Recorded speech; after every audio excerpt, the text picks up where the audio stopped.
नमस्कार दोस्तों, स्वागत है आपका हॉरर एक्स स्टोरी चैनल पर। कुछ रातें सिर्फ अंधेरी नहीं होती, वो इंसान के अंदर तक उतर जाती हैं।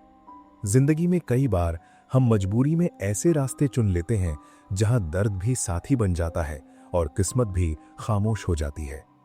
आज की कहानी उसी एक फैसले की है जो एक आदमी की पूरी जिंदगी बदल गया। 2019 की बात है।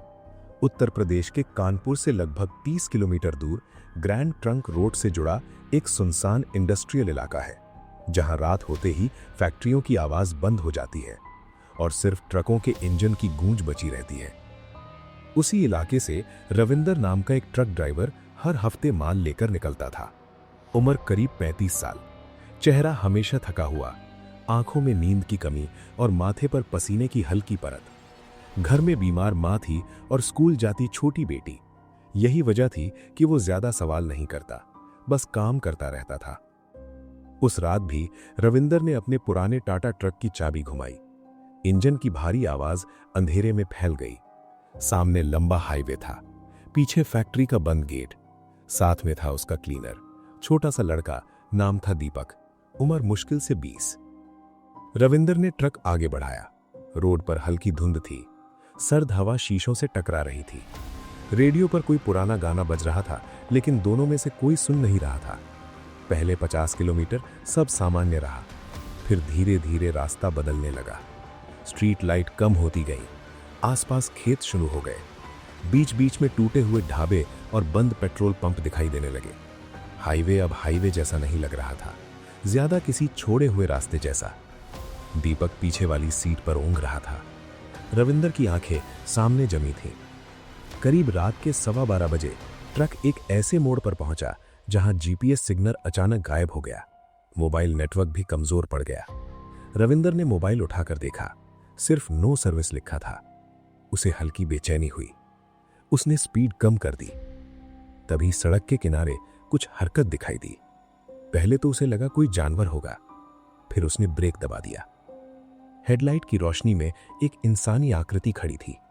एक औरत, सफेद साड़ी, खुले बाल, चेहरा झुका हुआ। रविंदर का दिल तेज धड़कने लगा। ऐसी जगह इतनी रात अकेली औरत? उसने दीपक को हल्का सा हिलाया। दीपक आधी नींद में उठा और सामने देखा। दोनों कुछ सेकंड तक चुप रहे। औरत हिली नहीं, बस वहीं खड़ी रही। रविंदर ने हॉर्न दिया, कोई प्रतिक्रिया नहीं। उसने खिड़की थोड़ी नीचे की और आवाज लगाने की कोशिश की, लेकिन गला सूख चुका था। अचानक औरत ने धीरे धीरे सिर उठाया। चेहरा साफ नहीं दिख रहा था, लेकिन उसकी आंखें सीधे ट्रक की तरफ थीं। रविंदर को ऐसा लगा जैसे किसी ने उसकी रीढ़ पर बर्फ रख दी हो। दीपक ने धीमी आवाज में कहा कि यहां रुकना ठीक नहीं लग रहा। रविंदर ने बिना सोचे एक्सेलरेटर दबा दिया। ट्रक आगे बढ़ गया, लेकिन साइड मिरर में उसने देखा वो आकृति अब भी सड़क पर खड़ी थी। कुछ किलोमीटर बाद रविंदर ने गाड़ी रोकी। उसका दिल अभी भी तेज चल रहा था। उसने सिगरेट जलाने की कोशिश की, लेकिन हाथ कांप रहे थे। दीपक ने पानी की बोतल दी। दोनों कुछ देर तक खामोश बैठे रहे। रविंदर खुद को समझा रहा था कि शायद कोई मानसिक रूप से बीमार औरत होगी या कोई राहगीर, पर मन मान नहीं रहा था। रास्ता और ज्यादा सुनसान होता जा रहा था। अब सड़क के दोनों तरफ सिर्फ लंबे पेड़ और अंधेरा था। हवा में मिट्टी और सड़ी पत्तियों की गंध घुली हुई थी। कहीं दूर किसी जानवर की आवाज आई। करीब आधे घंटे बाद ट्रक के पीछे से अचानक तेज टक टक की आवाज आने लगी, जैसे कोई धातु पर उंगलियां मार रहा हो। रविंदर ने ब्रेक मारा, आवाज बंद हो गई। फिर उसने गाड़ी आगे बढ़ाई। 2 मिनट बाद फिर वही टक टक। दीपक डर के मारे सीट पकड़कर बैठ गया। रविंदर ने साइड मिरर में देखा, पीछे कुछ नहीं था। उसने सोचा शायद माल हिल रहा होगा, लेकिन तभी ट्रक के केबिन के ऊपर से किसी भारी चीज के चलने जैसी आहट आई। रविंदर का खून जम गया। छत पर कोई था। उसने ट्रक रोका नहीं, स्पीड बढ़ा दी, लेकिन ऊपर से धीमी धीमी खरोंच जैसी आवाज आने लगी, जैसे नाखून लोहे पर घिस रहे हो। दीपक रोने की हालत में था। रविंदर की सांसें उखड़ने लगीं, और तभी सामने हेडलाइट की रोशनी में वही सफेद साड़ी फिर से दिखाई दी। इस बार वो सड़क के बीच में खड़ी थी। और अब उसका चेहरा साफ दिख रहा था। हेडलाइट की तेज रोशनी में जब रविंदर ने उस औरत का चेहरा देखा तो उसका पूरा शरीर सुन पड़ गया। आंखें बिल्कुल खाली, चेहरे पर कोई भाव नहीं, होंठ हल्के खुले हुए जैसे कुछ कहना चाहती हो लेकिन आवाज अंदर ही अटकी हो। रविंदर ने बिना सोचे ब्रेक मारा। ट्रक चीखती हुई आवाज के साथ रुका। सीट बेल्ट ने उसके सीने को जोर से दबाया। दीपक आगे की तरफ झटका खाकर चुप हो गया। दोनों कुछ सेकंड तक हिले नहीं। सामने सड़क अब खाली थी। वो औरत गायब हो चुकी थी। रविंदर की सांसें टूट टूट कर निकल रही थीं। उसके कानों में अब भी छत पर घिसटने की आवाज गूंज रही थी, लेकिन बाहर पूरी खामोशी थी। उसने धीरे से दरवाजा खोला। ठंडी हवा अंदर घुस आई। रविंदर नीचे उतरा, मोबाइल की टॉर्च ऑन की, ट्रक के चारों तरफ घूमा। टायर, डाला, पीछे का कंटेनर, सब सामान्य। ऊपर छत पर कुछ नहीं था, कोई निशान नहीं, लेकिन लोहे की छत पर जगह जगह हल्की खरोंचें थीं, जैसे किसी ने नुकीली चीज से रगड़ा हो। दीपक नीचे उतरने की हिम्मत नहीं कर पा रहा था। रविंदर वापस कैबिन में बैठा। उसने इंजन स्टार्ट किया, लेकिन हाथ अब भी कांप रहे थे। उसने खुद से कहा, थकान है, दिमाग खेल कर रहा है, पर दिल मान नहीं रहा था। ट्रक फिर चल पड़ा। अब दोनों चुप थे। रेडियो बंद था, सिर्फ इंजन की आवाज और सड़क पर पहियों की लगातार गूंज। कुछ देर बाद दीपक को उल्टी जैसा महसूस हुआ। उसने शीशा नीचे किया। हवा उसके चेहरे से टकराई। तभी उसे लगा जैसे पीछे वाली सीट पर कोई बैठा है। वो तुरंत पलटा। पीछे खाली जगह थी, लेकिन ठंडक सी महसूस हो रही थी, जैसे किसी का सांस लेना वहीं हो। रविंदर ने स्पीड और बढ़ा दी।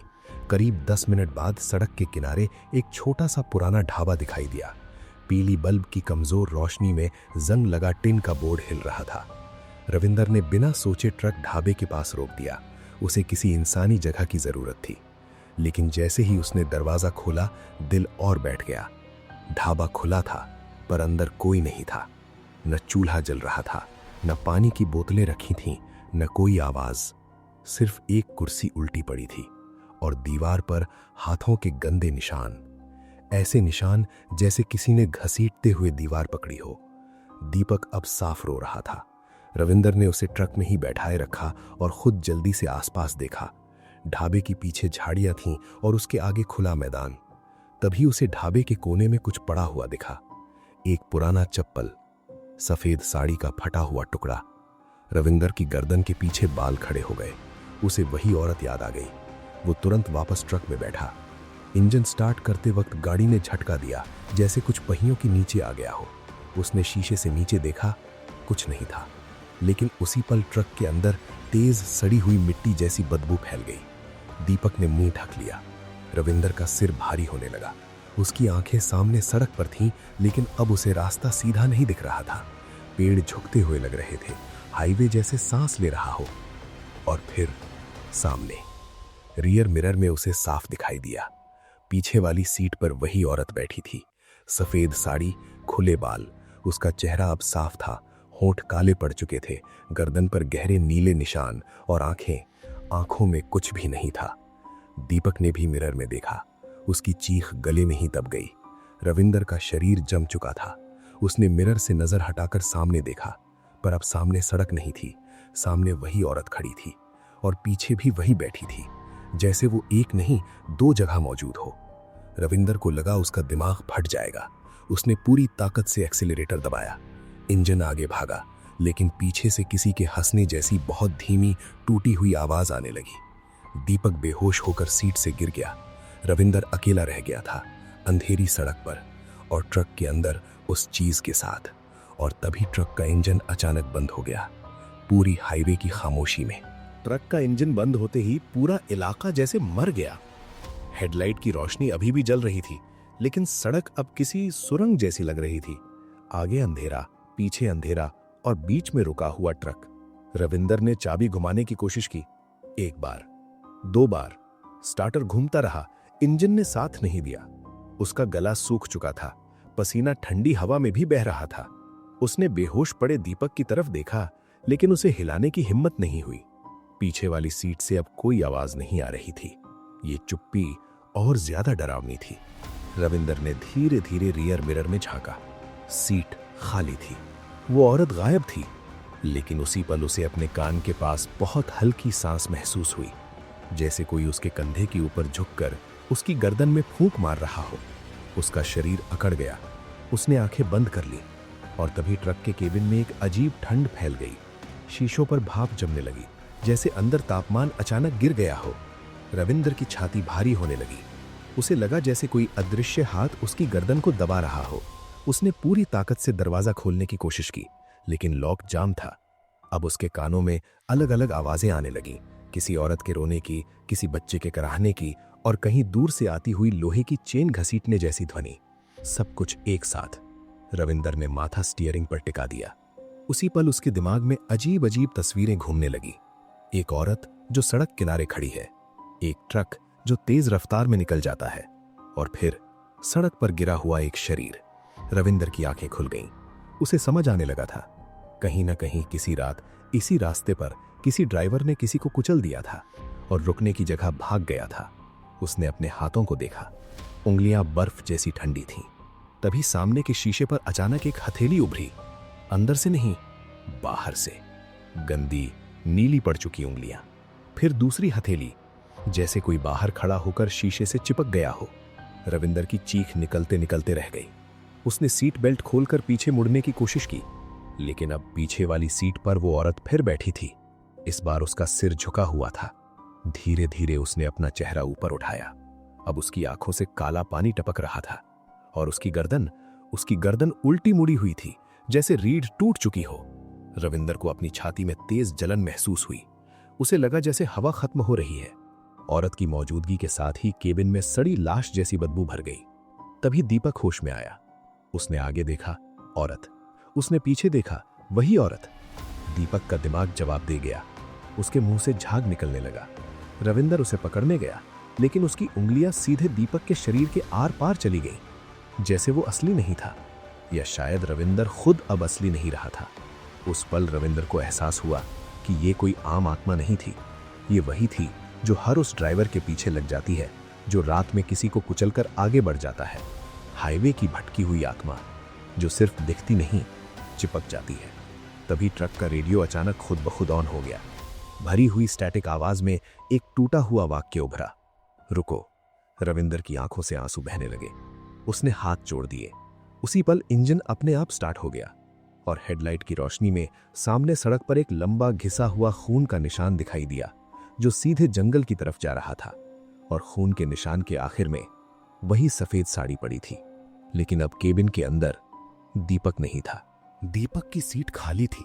जहां कुछ सेकंड पहले उसका शरीर पड़ा था, वहां अब सिर्फ गीला सा निशान बचा था, जैसे किसी ने पानी नहीं बल्कि ठंडी सांसें छोड़ी हों। रविंदर ने एक बार जोर से आंखें झपकाई। उसका दिमाग इस सच्चाई को मानने से इनकार कर रहा था। उसने दीपक का नाम लेने की कोशिश की, लेकिन आवाज गले में ही अटक गई। जीभ भारी हो चुकी थी। दिल इतनी तेज धड़क रहा था कि कानों में उसी की आवाज गूंज रही थी। केबिन अब पहले से कहीं ज्यादा ठंडा था। शीशों पर जमी भाप में अंदर से किसी ने उंगलियों से गोल गोल निशान बना दिए थे। रविंदर ने कांपते हाथों से स्टीयरिंग पकड़ा। इंजन चल रहा था, लेकिन उसे अब समझ नहीं आ रहा था कि वो गाड़ी चला रहा है या कोई और उसे चला रहा है। उसने ट्रक धीरे धीरे आगे बढ़ाया। सड़क अब अजीब लग रही थी। वो मोड़ जो पहले सीधे जाते थे, अब खुद ब खुद मुड़ने लगे थे। पेड़ ऐसे झुक रहे थे जैसे रास्ता रोक रहे हों। हवा में किसी पुराने अस्पताल जैसी दवा और सड़न की मिलीजुली गंध थी। रविंदर का सिर भारी होने लगा। उसे बार बार ऐसा लग रहा था जैसे पीछे कोई बैठा है, लेकिन अब उसने देखने की हिम्मत नहीं की। कुछ दूर जाने के बाद उसे सड़क किनारे टूटा हुआ एक पत्थर का छोटा मंदिर दिखाई दिया, आधा गिरा हुआ, दीवारों पर काले धब्बे और अंदर जली हुई अगरबत्तियों की पुरानी राख। रविंदर ने ट्रक वहीं रोक दिया। उसे नहीं पता क्यों, लेकिन उसके अंदर से एक आवाज आ रही थी कि अगर अभी नहीं रुका तो शायद कभी नहीं रुकेगा। वो नीचे उतरा। जमीन ठंडी थी, जैसे सूरज ने कभी इसे छुआ ही ना हो। मंदिर के अंदर कदम रखते ही उसके कानों में धीमी सिसकियों जैसी आवाज आने लगी। उसने हाथ जोड़ दिए, आंखें बंद कर ली। उसी पल उसके दिमाग में तस्वीरें उभरने लगी। एक रात, तेज रफ्तार ट्रक, सड़क पार करती एक औरत, ब्रेक नहीं लगा, एक तेज झटका और फिर ड्राइवर का डर के मारे भाग जाना। रविंदर को अचानक समझ आ गया, ये वही जगह थी यहीं किसी ने उसे कुचला था और तब से वो आत्मा इस हाईवे से जुड़ गई थी, हर उस ट्रक से, हर उस ड्राइवर से जो रात में यहां से गुजरता था। वो मंदिर से बाहर आया। ट्रक अभी भी चालू हालत में था, लेकिन जैसे ही वो केबिन में बैठा उसे महसूस हुआ सीट उसके वजन से नहीं, किसी और के वजन से पहले से ही थोड़ी दबी हुई थी। उसने सांस रोक ली। साइड से बहुत हल्की आवाज आई, जैसे कोई कपड़े सरका रहा हो। रविंदर ने सामने देखा। शीशे में उसका खुद का चेहरा नहीं दिख रहा था, उसकी जगह वही औरत दिख रही थी।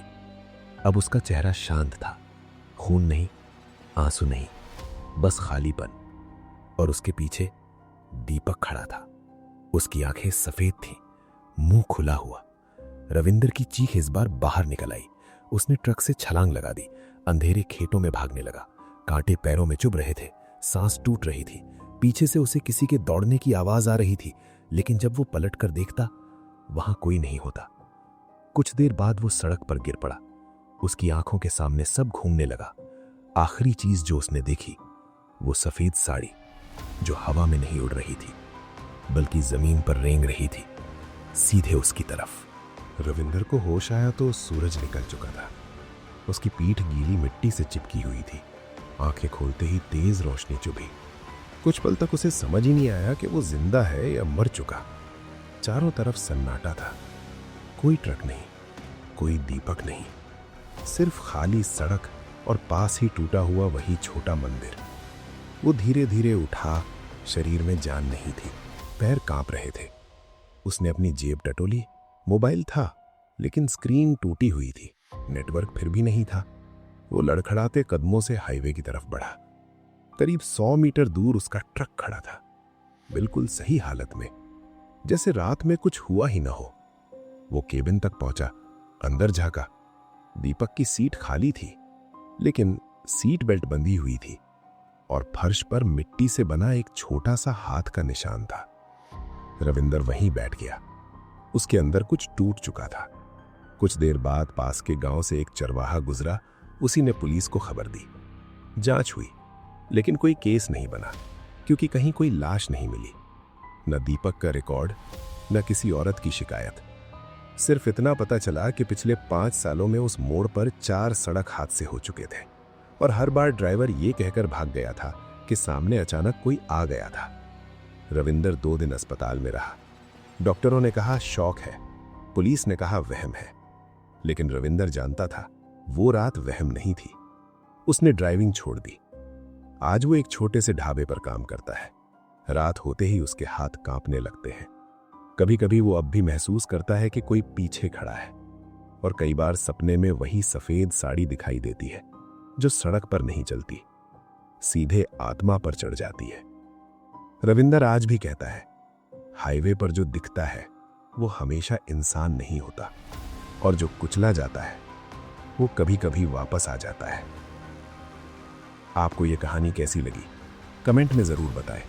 अगर कहानी पसंद आई हो तो लाइक करें और चैनल को सब्सक्राइब करना न भूलें। कभी कभी हमारी एक लापरवाही किसी और की पूरी जिंदगी छीन लेती है, इसलिए रास्ते पर हमेशा जिम्मेदार बने। मिलते हैं अगली वीडियो में। सुरक्षित रहें, सतर्क रहें। नमस्कार।